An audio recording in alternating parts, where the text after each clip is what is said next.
네, 11시 터닝포인트 출발하겠습니다. 국내 증시 오늘도 엔비디아 실적 발표 전 경계감을 표현해내면서 거래가 진행되고 있습니다. 간밤에 미증시는 다우존스 지수가 0.2% 상승하면서 다시 한번 사상 최고치를 경신했는데 국내에서는 주도주도 없고 외국인 수급도 부재한 상황 속에서 정말 어려운 그리고 지루한 장이 펼쳐지고 있죠. 외국인 수급은 계속 좀 매도세로 확대되고 있습니다. 외국인 지금 1,000억 원대 거래소에서 팔자세 보이고 있고 아침부터 꾸준하게 팔자세를 늘려가고 있죠. 코스닥에서도 마찬가지입니다. 코스닥에서도 외국인 기관 동반 매도고요. 100억 원대에서 지금 400억 원대까지 팔자가 늘어난 상황. 선물시장에서는 장중 최고 2,800억 원까지 순매수였던 외국인 지금은 100억 원대까지 매수세를 급격하게 줄여가는 모습 나오고 있습니다. 수급이 없고 거래가 없다 보니까 정말 주가가 어디로 튈지 모르는 갈팡질팡한 그런 상황이고 특히나 이제 포트를 어떻게 대응할지 전략 짜는데 고민이 많으실 겁니다. 외국인들 어떤 종목들 사고 있을까요? 오늘은 또 제약바이오 종목에 또 다시 한번 강합니다. 금리 인하 기대감이 더 커져가고 있고요. 오늘 정말 오랜만에 삼성 바이오로직스가 100만 원을 돌파를 했습니다. 이제 그 마의 100만 원을 돌파를 했으니 이제는 조금 더 주가가 힘을 내줄 수 있을지가 관건인 것 같고요. 바이넥스, 펩트론 이런 종목들 외국인 계속 좀 담아가고 있습니다. CDMO 쪽으로 좀 담는 것 같고요. 뭐 한국전력 이런 거는 금리 인하 수혜주로도 거론이 많이 되고 있고 최근 들어 원화 강세 흐름이 나타나다 보니까 그쪽에 대한 관심도도 최근 들어 높아지고 있는 것 확인됩니다. 기관 순매수 볼게요. 자, 기관이 담고 있는 종목은 어제에 이어서 오늘도 반도체 투톱입니다. SK하이닉스, 엔비디아 향 HBM에 대한 물량이 예상보다 줄어들고 있다. 목표가 하향이다라는 리포트가 오늘 나왔습니다. 과연 그 충격 속에서 SK하이닉스 어떤 전개를 펼쳐나갈지도 오늘 주요 포인트인 것 같고 엔비디아 실적 발표 전부터 좀 잡음이 많죠. 삼성전자 역시나 기관이 담고 있고요. 기관이 담는 바이오는 이거 하나네요. 넥스트바이오 메디컬. 이 종목은 최근에 신규 상장한 종목이고요. 흐름이 좋습니다. 개인 투자자의 관심도 많이 가져가고 있고요. 오늘 2차 전지 섹터 안에서 삼성 SDI 그리고 LG화학 같은 소재단 담아가고 있는데 셀 3사의 흐름이 또 심상치가 않습니다. 오늘 2차 전지 쪽 투자 포인트까지 함께 짚어드릴게요. 지금 출발하시죠.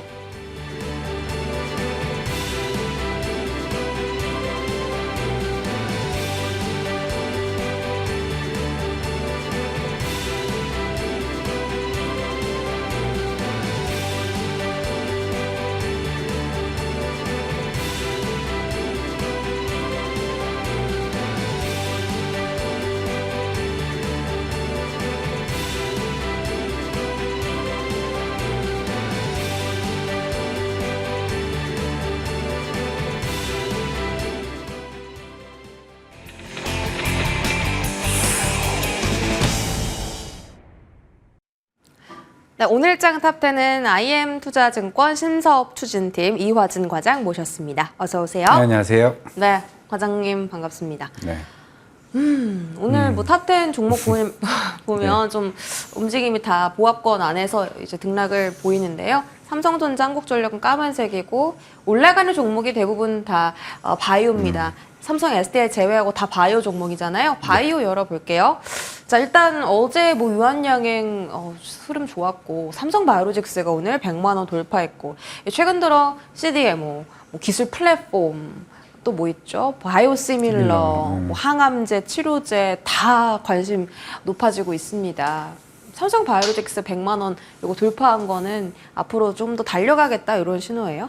네, 달려가겠다는 신호인 것도 같고 물론 네. 이제 다음 달에 CDMO 관련된 위중생물보안법 네. 표결이 나오고 아마 11월쯤에 통과될 것으로 보이고 있는데 물론 이번 6월 달에 중국 관련 위중생물법이 연장되면서 그때 한번 주가 한번 빠지긴 했지만은 2분기 때 삼성 바이오로직스가 CDMO 관련 매출 실적을 굉장히 컨센보다 어린 서프라이즈 나오면서 정말 분위기를 불태웠다 생각을 하고 있습니다. 물론 바이넥스도 그와 관련해서 이제 셀트리온 FDA 실사도 끝났고 ST팜도 최근에 이제 길리어드 사이언스와의 이제 큰 공급 계약을 하게 되면서 확실히 바이오 시밀러도 그렇고 바이오 플랫폼도 그동안 분위기는 좋았지만은 일단 당분간 모멘텀 플레이로 CDMO 관련 사업자들이 조금 강한 상승 흐름을 좀 보여줄 수 있지 않을까라고 생각하고 있습니다. CDMO 쪽이 네. 지금 뭐 여러 가지 테마가 다 올라간다라고 말씀드렸잖아요. 네. 이제 돌아가면서 좀 상승하는 것 같은데 어제 분위기는 그 기술 플랫폼, 기술 이전 모멘텀 있는 종목들이었거든요. 네. 오늘은 CDMO인 거 보니까 바이오 안에서도 이렇게 순환매가 돌고 있는 건지 그렇다면 우리는 이 테마별로 하나씩 종목을 포트에 담아야 하는 건지 어떤 쪽에 주목을 해볼까요? 그렇죠. 우리가 그동안은 이제 각 바이오 내에서 뭐 바이오 시밀러나 아니면 신약 개발이나 아니면 CDMO나 어떻게 하나의 테마 그룹으로서 좀 돌아갔던 흐름이었지 올해처럼 이렇게 대다수의 계약 건들이 나온 회사도 심지어 어제는 보로노이도 나왔고 저는 이게 계속 꾸준히 얘기를 하고 있지만은 K-바이오 위상이 저는 정말 달라졌다고 생각을 하고 있습니다. 알테오젠부터 시작을 했고 유황양행도 있죠. 그리고 에빌바이오도 2년 전에 뭐 기술 이전 크게 한번 했죠. 그리고 리아켄바이오는 매년마다 또 기술 이전을 하고 있죠.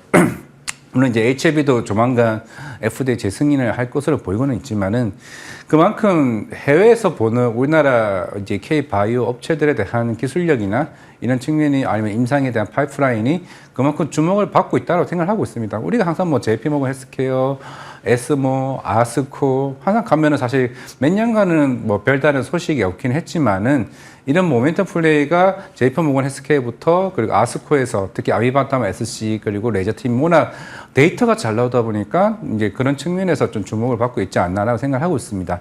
물론 이제 신약도 앞으로 계속 주기적으로 관심을 받아야 우리도 빅파마 업체들과 조금 어깨를 좀 나란히 할 수 있지 않을까 생각을 하고 있는데 아직 그 단계는 좀 아니라고 생각을 하고 있지만은 북미 바이오시밀러 이제 하반기에 본격적으로 들어가는 뭐 셀트리온 그리고 SK바이오팜, 에스코프리도 물론 작년 4분기에 흑자 전환을 했지만은 올해 VB액트 그 시장 점유율 1위를 넘겨볼 수도 있지 않을까라 좀 생각을 하고 있기 때문에 그런다고 치면은 당연히 외국인 수급 입장에서는 뭐 집 떠났다가 다시 돌아왔을 때 바이오에 대한 관심이 더 커지지 않을까 생각을 하고 있습니다. 다 좋다고 하시니까 어딜 투자해야 될지 모르겠어요. 하나만 골라주세요. 하나만 고르면은 저는 일단 AB 바이오 그다음 이 지금 상황에서는 탑픽에 생각하고 있습니다.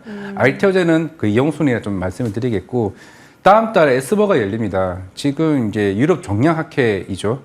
AB 바이오가 애초에 6월쯤에 7월인가 6월쯤에 이상훈 대표가 얘기를 했습니다. 하반기에 기술 이전 한 건 나올 가능성이 있다. ABL 503, 103, 111 이 세 개 중에 하나가 제가 볼 때 학회에서 좀 좋은 결과가 개인적으로 나오지 않을까라고 생각을 하고 있기 때문에 뭐 알테오젠도 뭐 다음 달 나올 수도 있겠지만은 ABL 바이오도 그런 측면에서 최근에 34,000원 가까이 좀 올라왔던 걸로 보이고 그게 전 고점이요. 사상 신고가인데 지금 32,000원 가격대라고 하면은 아마 이 고점을 뚫게 되면은 추가적인 상승 흐름이 드디어 본격적으로 나오지 않을까. 애초에 지금 1,400억 그 유상증자 받은 것도 결국 내년에 차세대 AGC 이중 항체 때문에 그렇거든요. 최근에 다이치 산케나 아니면 아스트라제네카가 이걸로 인해 가지고 엄청난 많은 돈을 썼다라는 거는 그만큼 이쪽 시장이 향후에 커질 수 있다라는 걸 보고 있기 때문에 이중 항체 쪽도 한번 보자 말씀드리겠습니다. 이중항체 쪽 이제 네. 에스모를 앞두고 있기 때문에 이런 항암제 쪽 관련 종목들을 좀 주시해서 보시는 게 좋을 것 같고 최근 들어 또 흐름도 가파르게 나오고 있습니다. 하반기에도 계속 이 종목들을 가져가야 하는 건지 궁금한 게 지금 웬만한 종목들은 다 고점 터치했거나 네. 바닥에서 올라온 종목들이 상당히 많아서 수익 욕구가 네. 좀 생기는 구간이거든요. 지금 그냥 차익하고 마음 편하게 현금 들고 있어야 하는 건지 하반기에도 계속 이쪽 종목들을 봐야 하는 건지 궁금해요.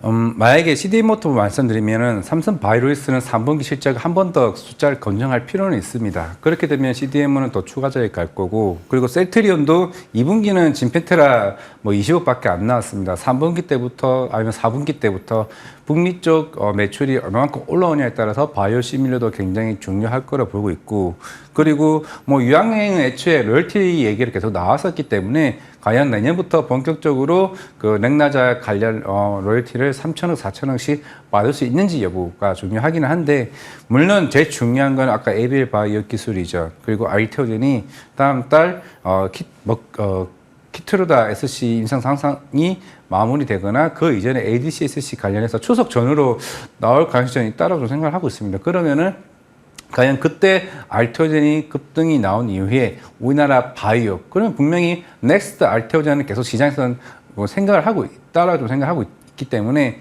특히나 바이오 플랫폼, 오늘도 결국 보로노이가 그 어제 강한 상승 흐름이 나왔던 측면이 결국에는 그런 계약에 관련된 이슈들이 시장에 부각될 것으로 보이고 있기 때문에 에빌 바이오, 리가켄 바이오, 그리고 보로노이, 알테오젠 바이오 플랫폼이 한번 크게 움직이면 결국 그 다음 차례들이 우리나라 바이오 업체들 뭐 CDMO 사업들은 저는 특히 ST팜 같은 경우가 더 추가적인 상승 흐름을 갈 수 있지 않을까 생각을 하고 있습니다. 저는 차익 실현의 의미보다는 네. 물론 이제 알테오젠이 급등을 하게 되면 이제 그때부터는 이제 그 건수가 모멘텀이 한번 나왔기 때문에 그때는 차익 실현 조금씩 하는 건 좀 맞다라고 좀 생각을 하고 있습니다. 오, 알겠습니다. 일단 CDMO 쪽으로 계속 말씀을 해주시는 것 저희가 확인할 수 있었고요. 이게 제약바이오가 지금 대세긴 대세인가 봐요. 테마주도 이제 코로나 치료제로 가더니 올라갈 때도 이제 굵직한 종목들 위주로 오르고 최근에 신규 상장한 종목들 있잖아요. 넥스트 바이오메디컬, 이엔셀 이 종목들이 오늘 왜 이렇게 잘 가는 거예요? 결국 이엔셀도 CDMO입니다. 그 세포 유전자 치료제 쪽이고 이제 결국엔 딱 타이밍이 사실 CDMO 업체들이 주가가 세게 나올 때 조금 상장했던 것도 있고 이게 정확하게 저도 모르겠습니다. 이엔셀이 또 삼성 바이오로이스와 또 관련이 있는 걸로 좀 삼성이 지분을 10%를 그쵸, 가지고 알아요. 있다 하더라고요. 네, 이엔셀. 그런 것도 약간 시장에서 부각받는 흐름이 있고 그리고 세포 유전자 치료제가 얼마만큼 캐파가 있는지는 모르겠지만은 이쪽에 대한 성장성은 또 시장에서는 좀 부각받지 않나. 그 넥스트 바이오메디컬은 지금 공모가 뚫고 이제 네. 완전히 신고가 영역으로 들어갔는데 이런 종목들은 단순한 제약바이오에 대한 단기 관심이에요? 아니면 정말 이 기업이 좋아서 투자 목적으로 좀 수급이 들어가는 거예요? 저 넥스트 바이오메디컬은 어느 쪽인지는 정확한지 저는 모르겠는데 이게 네. 어떤 거라고요? 치료제라고 하더라고요. 의료 AI에 기기에 AI 쪽. 들어가는. 의료 AI 쪽인가요? 아직 루닛이나 뷰노를 보게 되면은 물론 하나둘씩 계약이 나오고 그리고 인프라를 완성하는 단계가 상반기라고 생각을 하면은 하반기 때는 좀 실적이 숫자가 나와주는 단계라고 좀 생각을 하고 있습니다. 최근에 유닛도 관련된 긍정적인 모멘텀이 나왔고 그렇게 작년에 주가가 한번 크게 왔던 부분이었고 이제 올해부터는 이제 그런 성장성이 어느 정도 숫자가 보여준다라고 하게 되면은 그때는 뭐 의료 AI도 좀 달라지지 않을까 생각을 하고 있습니다. 의료 AI는 아니고 이제 기기에 들어가는 치료제 기업이긴 한데 뭐 글로벌 1위 의료기기 기업에 납품도 하고 있고 이런 이력이 있더라고요. AI 쪽은 이제 루닛과 뷰노도 최근에 시장에 관심이 참 많았는데 루닛이 오늘 그 이대주주가 지분을 팔았다라는 소식이 전해지면서 급락을 했습니다. 이건 어떻게 대응을 했어야 되는 건지. 최근에 뭐 네. 알테젠도 그랬고 그리고 관련된 뭐 실리콘투도 마찬가지였고 대부분 이제 대주주 관련된 이슈들이 시장에 나오긴 하지만은 그게 결국에는 뭐 우리가 흔히 옛날에는 내부 정보를 아는 사람이 팔았다는 거는 시장의 뭐 악재 아닌가라고 생각을 하고 있는데 네. 근데 그 회사가 잘 되고 있고 어느 정도 모멘텀이 충분히 계속 부각된다라고 하게 되면 그거는 오히려 좀 기회라고 좀 생각을 하고 있습니다. 오히려 그게 아니고 정말 이 회사에 대한 성장 모멘텀이 아니라고 하게 되면 계속 좀 큰 하락이 나온다고 생각을 하고 있는데 뭐 루닛은 최근에 올해 1분기 때도 물론 아직까지 적자긴 하겠지만 이제 북미 쪽이나 일본 쪽이나 계속 그런 보험 관련된 이슈들이 어느 정도 충분히 계속 보강되고 있는 측면이기 때문에 결국에는 뭐 내년에는 조금 성장이 가는 게 아닐까 생각하고 있습니다. 알겠습니다. 지금 의료 파업에 이어서 간호사 총파업도 임박을 했다. 지금 의료 공백이 상당해서 국내 증시에서는 이제 비대면 진료 관련주들이 또 강세거든요. 이쪽에 대해서는 또 테마의 흐름으로 보시는 건가요? 그렇지만 이제 그렇죠. 최근에 워낙 1분기 때부터 아마 그 제약바이오 업체들 특히 제약사들 실적을 보게 되면 특히 국내 쪽 의료 대란 이슈로 인해서 매출이 많이 좀 빠지긴 했습니다. 그게 2분기 때도 마찬가지일 거고 물론 이제 간호사까지 포함한다라고 하게 되면 그런 가능성이 점차적으로 커지는 건데 이게 애초에 의료 대란도 이게 단기간으로 끝난 게 아니라 계속 지속성을 좀 보이고 있다 보니까 뭐 인성정보나 아니면 유비케어나 이런 회사들은 좀 단기적인 새로운 또 테마로서 또 한번 움직일 수 있지 않을까 생각을 하고 있는데 이게 애초에 외가 엔비도 마찬가지였고 우리가 처음 의료 대란 이슈 있었을 때 주가 계속 올랐나요? 안 올랐거든요. 결국에는 이것도 언론 플레이도 마찬가지고 시장에서 계속 부각되어 줘야 주가가 올라가는 거지. 결국에는 시장이 또 다시 한번 잔잠해지고 이렇게 되면 사람들에게 익숙해지는 단계가 되면은 주가는 다시 테마성은 조금 이벤트 소멸로 좀 받지 않나 생각을 하고 있습니다. 알겠습니다. 마지막으로 우리 시청자분께서 제약바이오 다음은 어떤 테마가 갈까요? 라고 궁금해하시는데 현금을 쓰고 싶으시대요. 네. 이 테마 다음에 주목받을 만한 섹터가 어디 있을까요? 섹터를 본다면 그나마 자꾸 머릿속에 바로 떠오르는 게 결국 조선주였던 걸 생각하고 있습니다. 결국 실적은 어느 정도 2분기 때 다 보여줬다고 생각을 하고 있고 네. 뭐 오늘 유가 반등 이슈로 잠깐 반등을 하는 것 같긴 한데 네. 결국 이제 최근에 근데 조선주도 저는 지금 상황으로서는 현대그룹들, 한국조선해양, 현대중공업 그리고 현대미포조선 2분기 때 워낙 좋았는데 3분기 때 더 좋아질 거고 이미 올해 수주 목표 다 마무리했습니다. 그러면 이제 27년도부터 수주가 언제 쌓이는지 여부가 좀 굉장히 중요한데 워낙 최근에 계약하는 건들이 워낙 선종 다변화 시켜가지고 조선주는 빠질 때 담아도 저를 계속 슈퍼 사이클로 계속 가고 있는 단계라고 저는 생각하고 있습니다. 빠질 때 담아도 배신하지 않는 종목 조선주까지 알아봤고요. 반도체로 넘어가겠습니다. 이제 드디어 운명의 날이 다가오고 있는데요. SK하이닉스, 삼성전자 기관이 어제부터 사긴 합니다만 주가는 힘이 빠지고 뭐 오늘은 내년 엔비디아 HBM 소요량 감소한다, 목표가 하향한다 이런 리포트까지 나와서요. 좀 불안합니다. 어떻게 보고 계세요? 맞습니다. 이거는 저도 BNK 자료를 읽어봤는데 네. 결국에 그동안 HBM 수요가 살짝 성장률이 꺾이는 느낌, 이게 실적이 꺾이는 게 아니라 성장률이 꺾이는 느낌을 잘 조금씩 받고 있다라고 하게 되면은 작년 2분기 때부터지 않을까라고 생각을 하고 있는데 이게 엔비디아가 계속 어닝 서프라이즈가 나왔던 측면. 근데 이번만큼은 이상하게 그냥 느낌이 쎄합니다. 그냥 물론 시장에서도 여러 가지 리포트가 어차피 이번 엔비디아는 실적 컨센보다 낮을 건데 그게 포인트가 아니라 과연 내년 가이던스를 애초보다 더 좋게 볼 건지 아니면은 그냥 소소하게 볼 건지 아니면은 저번 AMD나 그 아마존처럼 지금은 AI 수요나 AI 실적에 대한 우려를 얘기를 할 건지 여부가 좀 중요한데 일단 젠슨왕 대표는 늘 항상 파이팅이 있었기 때문에 만약에 여기서 수요는 견조하다 언제든지 무리 없고 제일 중요한 거는 우리 블랙의 가속기 뭐 GB200에 대해서는 문제 없다라고 멘트가 나오기 때문에는 아마 바이오가 조금 사사치고 반도체가 좀 강하게 갈 수 있지 않을까. 이게 28일 날 그렇게 생각하고 있습니다. 그러면은 실적 관전 포인트는 엔비디아 실적 관전 포인트는 블랙웰에 대한 코멘트다. 블랙의 가속기와 그리고 향후의 가이던스 내년 가이던스에 변함이 없는지. 결국에 가이던스에 변함이 없는데 약간 말이 톤다운 되는 모습이 보인다고 하게 되면은 조금 소름 돋게 반도체 빠질 수도 있겠다 생각합니다. 안 돼. 그러면 우리 반도체 갖고 너무 있는 엔비디아에 몰려 있는 게.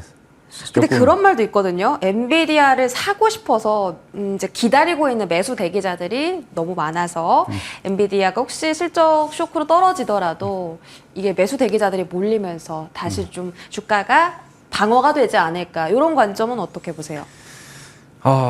그게 더 위험한 요소 아닌가 생각을 하고 있습니다. 왜요? 너무 주변에서 자꾸 엔비디아를 엔비디아 하고 있는데 물론 그동안 엔비디아 그 GB200이나 B100이나 B200이나 가격에 대한 논란도 계속 있었고 물론 이제 SK하이닉스 오늘 이 리포트를 보더라도 결국에 향후에 이런 가격 단위나 이제 Q에 대한 부분은 사실 의심은 없지만 이 가격으로 다운이 되면서 수익성이 어느 정도 줄어든다라고 가정을 했을 때는 반도체에 대한 매력은 이미 작년에 24만 원 올라갔을 때 충분히 반영된 거 아닌가라는 좀 생각이 드는 거죠. 물론 이번에 TSMC가 7월달 매출이 잘 나왔다는 걸 보면서도 그래도 실적은 괜찮으면 그럼 엔비디아 최근에 반등이 나왔는데 그러면은 28일 이후에 오히려 저 신고가 한번 뚫지 않을까 생각도 들긴 하지만 네. 너무 시장에서 너무 엔비디아 관련해서 너무 긍정적으로 바라보는 것도 조금 저는 경계해야 된다 생각하고 있습니다. 이게 지난주까지만 해도 이제 반도체 또 좀 살아나는 듯 싶을 때는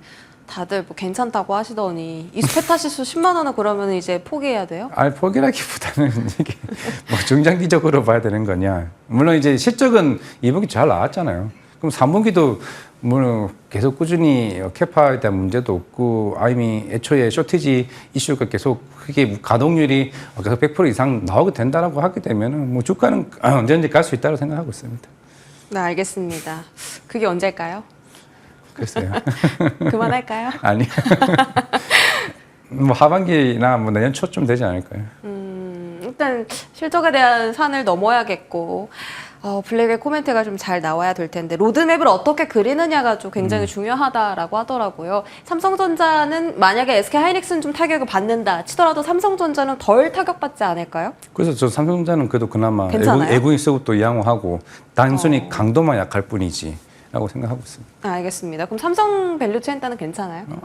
좀 요즘 너무 안 좋은 것 같은데 그래도 몇몇 제우스 업체들이 이번에 2분기 어닝 서프라이즈가 나왔고 삼성전자향 이게 장비가 나왔다라는 거는 그만큼 HBM 쪽에 삼성전자가 지금 일단은 가동이 되고 있다는 거에 조금 저는 초점을 맞춘다고 하게 되면은 결국 숫자로 3분기 때 실제로 이제 HBM3E 쪽으로 아마 거의 9월 달일 겁니다. 9월 달에 들어간다라고 하게 되면 아마 그때 수급에 따라서 삼성전자 밸류체인은 좀 바뀌지 않을까 생각을 하고 있습니다. 파운드리 쪽은 어때요? IBM이 삼성 파운드리와 손잡고 AI 반도체 시장 진출한다. 이거는 어떻게 뭐 삼성 매출에 되게 큰 영향을 주는 건가요? 크지는 않은데 물론 네. 아직까지는 삼성전자가 파운드리 쪽이 대형 고객사가 뭐 AMD 말고는 마땅히 큰 사는 없습니다. 그런데 물론 IBM도 좋은 회사죠. 좋은 회사긴 하지만은 아직까지는 고객사를 좀 더 늘릴 필요가 있다라고 생각을 하고 있기 때문에 조금은 파운드리로 인해서 주가가 강하게 움직이지는 지금 상황은 좀 아니다라고 생각하고 있습니다. 알겠습니다. 지금 호재에도 반응을 못하는 반도체 장이 펼쳐지고 있고요. 목요일 날 실적 잘 예의주시 해보시기 바랍니다. 2차 전지로 넘어가 보겠습니다. 최근에 셀 3사가 바닥에서 되게 많이 올라오고 있고 최근에 또 SK이노베이션은 합병 소식이 있었습니다. 그러면서 이제 다른 뭐 LG 엔솔 같은 주가를 따라가 주는 흐름도 연출되고 있는데요. 아직 살 때 아니다라고 하지만 너무나 이제 주가 위치 자체 되게 매력적이잖아요. 떨어져 있다 보니까 이화진 과장님은 네. 때가 맞다 아니다. 전 중립으로 하렵니다. 중립은 물론 이제 번스타인에서 LG 엔솔 뭐 상승률이 50% 갈 수도 있다 얘기를 했는데 네. 저도 아까 이거 우리 증권과 관련해서 뭐 김현수 애널이나 정원석 애널 뭐 아직까지는 좀 시장에 대해서 숫자가 필요한 것 같습니다.